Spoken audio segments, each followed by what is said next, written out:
A continuación, el doctor Carlos Basaure nos hará una presentación que buscará abrir nuestra mente frente al ultrasonido.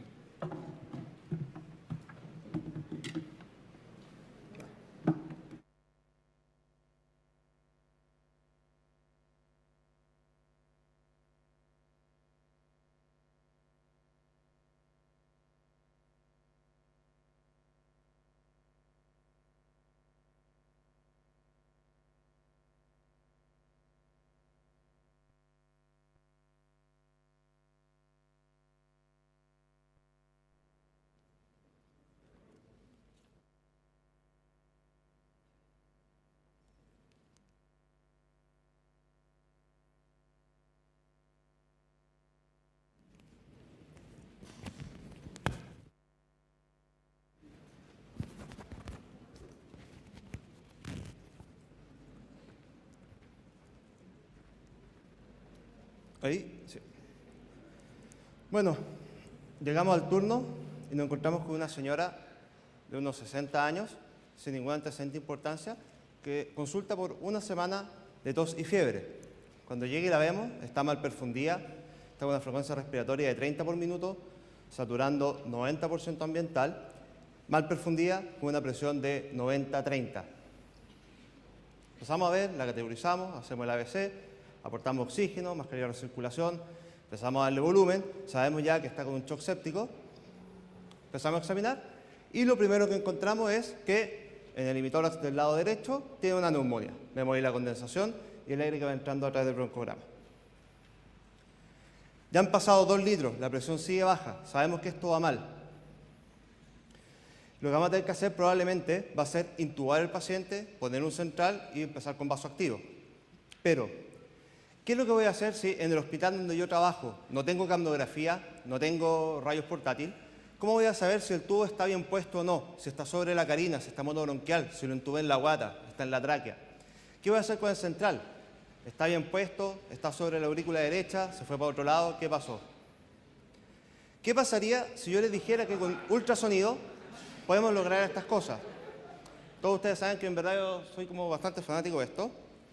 ¿Y qué pasa si les digo específicamente que con ultrasonido podemos confirmar dónde quedó ese tubo? O que con ultrasonido podemos confirmar dónde está ese central. Algunos podrán decir, ultrasonido para eso, yo les voy a hablar de esos casos. Vamos primero con la confirmación del tubo en la vía aérea. ¿Dónde quedó puesto? ¿Está en la tráquea? ¿Está en la guata? El gold standard que se nos ha enseñado siempre es la capnografía, que en verdad es súper bueno para esto, pero tiene pequeños bemoles, como por ejemplo, en los estados de bajo flujo, pacientes muy choqueados o en paro, si el cuerpo no está liberando CO2 porque el choque es demasiado profundo, no tenemos cómo poder distinguir si el tubo está bien puesto o no. Por otro lado, para que la capnografía pueda funcionar, estamos obligados a tener que realizar, por lo menos por unos 10 segundos, ventilaciones. Y si ese tubo quedó puesto en la guata y lo ventilamos por 10 segundos, probablemente vamos a insuflar y vamos a hacer que el paciente aspire. Y sin mencionar además, lo que es mucho peor, que tengamos el paciente intubado en el estómago y no lo vamos a ver porque de repente puede fallar el capnógrafo. Por otro lado, podríamos decir, pero si no tengo capnógrafo está la clínica, pero en verdad la clínica es pésima, ya que tiene un 50% de probabilidad de darnos una buena impresión de si está en la tráquea o no, sobre todo si no somos usuarios muy experimentados. Por otro lado, y la mayor cantidad de errores están en dónde quedó puesto el tubo. Un tubo monobronquial por poco tiempo no puede ser peligroso, pero si ese tubo se queda ahí más de unos 15 minutos, puede ser un gran problema. Y un paciente que estaba grave, pero al filo, puede echarse a perder y lo podemos terminar matando por una intubación monobronquial. Tenemos que tener en cuenta que hasta un 55% de los tubos en unidades de urgencia, prehospitalarios y en unidades de paciente crítico en las UCI, muchas veces están monobronquiales. La gente no se da cuenta porque se guía solamente por la capnografía. Y con cualquier aseo o desconexión del paciente del ventilador que se vuelva a conectar, ese tubo se puede desplazar fácilmente. Y nos vamos a dar cuenta cuando ya es muy tarde. Entonces, lo primero que les voy a hablar, como estaba diciendo, es cómo podemos confirmar la correcta posición del tubo con ultrasonido.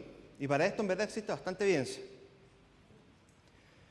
Lo primero que tenemos que ver es el tubo dónde está entrando. ¿Se está entrando en la tráquea o en el esófago? Eso lo podemos ver con un transductor de ultrafrecuencia a la altura del cuello. Y después de eso, ver si está monobronquial o no. Eso lo podemos hacer examinando el pulmón con nuevamente el mismo transductor de alta frecuencia en ambos campos pulmonares. Entonces vamos con la primera parte. Veamos si el tubo entró al esófago o no. Cuando ponemos el transductor sobre el cuello, idealmente sobre el cartílago tiroides, podemos ver esa estructura. Tenemos la tráquea, la tiroides, lateral a la tráquea, tanto izquierda o a derecha, tenemos el esófago. Y inmediatamente bajo en la parte superior de la tráquea está el aire que produce sombra acústica.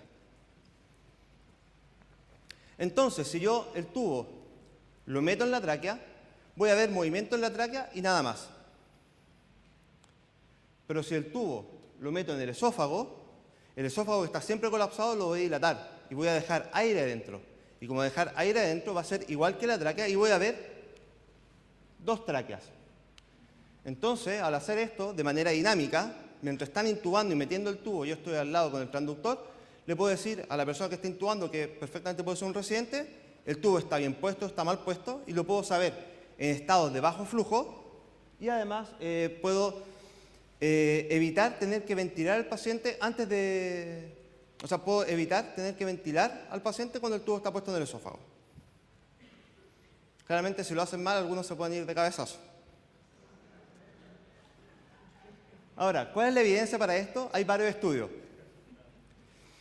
Uno de los más importantes, el protocolo TRUE, ¿ya? Un estudio chino, que evaluaron esta técnica de capnografía pero de manera estática, o sea, intubaban al paciente y después lo comparaban con la capnografía si es que el tubo estaba en tráquea o en esófago, y encontraron una sensibilidad de 98.9% y una especificidad de 94%. El tiempo en lograr esto fueron 14 segundos, bastante rápido. Lo que más me interesa de este estudio es que lograron demostrar que no era inferior a la capnografía, no es peor. Entonces, si no disponemos de capnografía, podemos usar esto. Después, el mismo autor hizo lo mismo, pero en pacientes en paro, estados de bajo flujo. Aquí lo importante es que se dieron cuenta que con capnografía, en los 98 pacientes donde se hizo este mismo estudio, ¿ya? Que como en los paros hay un estado de bajo flujo, la capnografía dio 5 falsos negativos. Esto es bastante grave, ya que estamos hablando que son reanimaciones que se suspendieron porque el tubo se creía que estaba en el esófago, estando correctamente en la tráquea, se sacó el tubo, se paró el masaje todo ese rato y se volvió a intubar. Cosas que con el ultrasonido no pasarían. Este otro estudio de ADI muestra otra cosa que es importante, sí, que con una sensibilidad de 98% y una especificidad de 100%, un tiempo alrededor de los 15 segundos, igual que el anterior, encontraron, sí, 2 falsos negativos para el ultrasonido, ¿ya? Esto fue más que nada porque había enfisema en el cuello y generalmente si hay enfisema hay aire y no podemos ver bien las imágenes. Ahora, ya sabemos que el tubo está puesto en la tráquea. Y vamos ahora con lo más importante. ¿Dónde quedó puesto? ¿Monobronquial o no? Si el tubo queda sobre la carina, lo que deberíamos ver en el ultrasonido, ponerlo al campo izquierdo, es que debería haber lung sliding, ya que el tubo no está monobronquial. Una vez que lo vemos al lado, podemos ver al otro lado también si es que está ventilando o no. Pero, si meto el tubo muy adentro y bloqueo un pulmón, al poner el transductor sobre ese pulmón,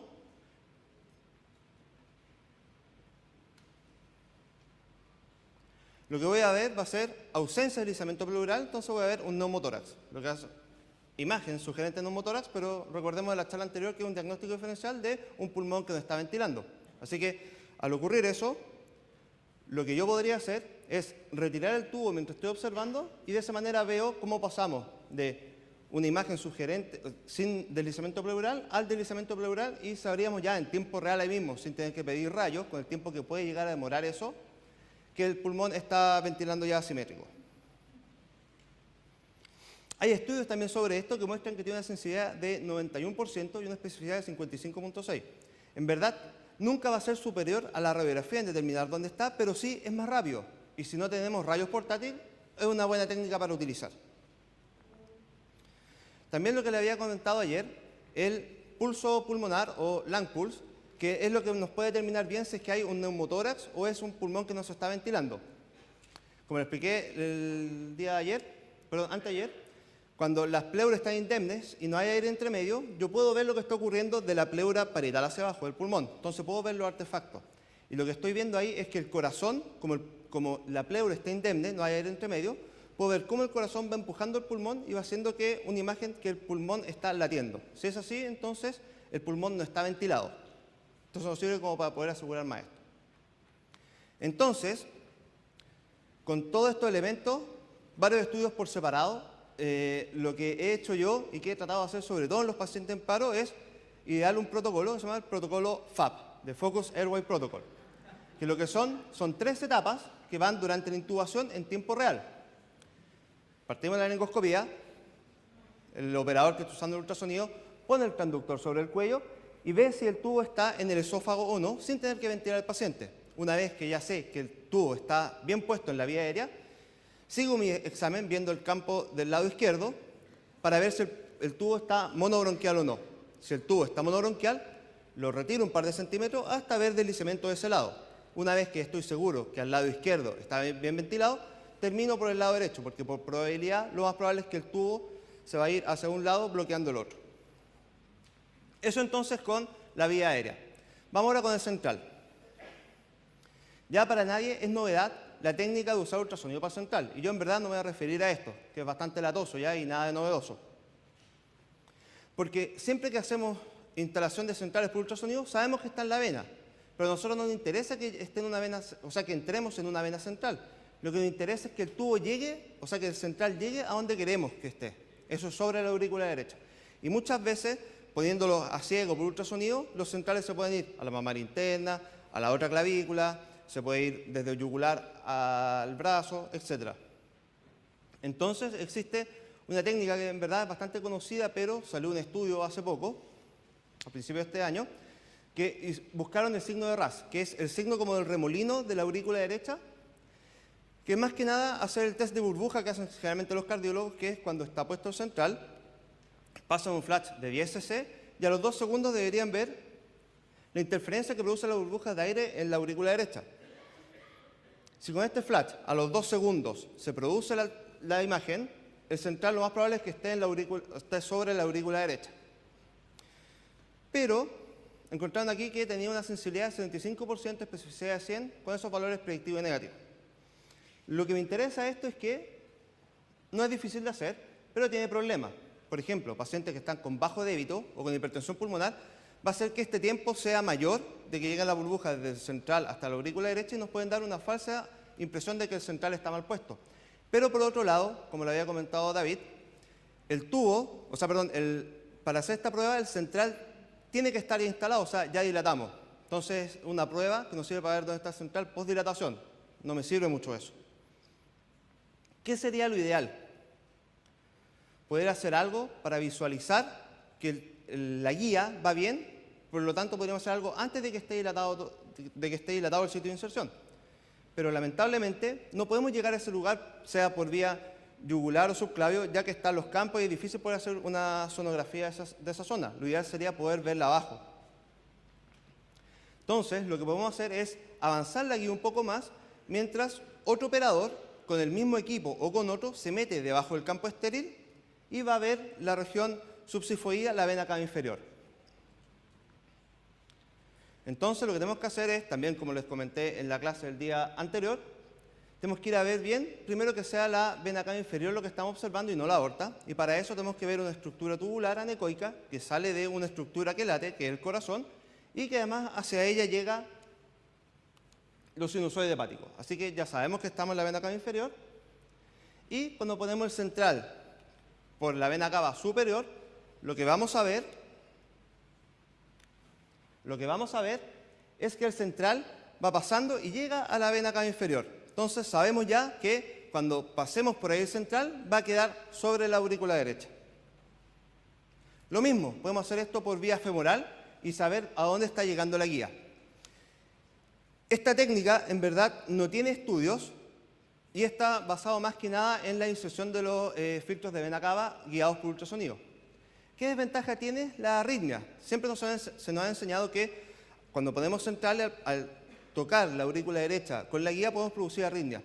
Pero hay ya bastante literatura que muestra que sí, es frecuente que se produzcan arritmias, pero la gran mayoría son supraventriculares y que no requieren ningún tipo de manejo para que sean, y tampoco producen estabilidad hemodinámica.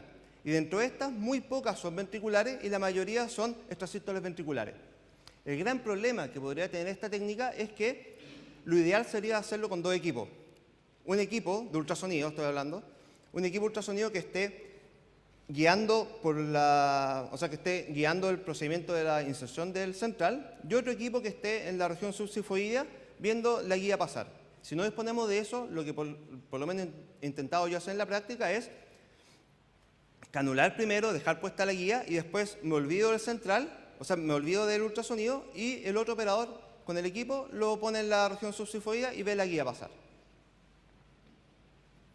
Así que esas son las dos cosas nuevas que le quería contar. Uno era el protocolo FAP para ver la intubación y lo otro, ver la guía en la vena cava inferior para poder asegurarnos que el central va a quedar donde queremos. Eso sería.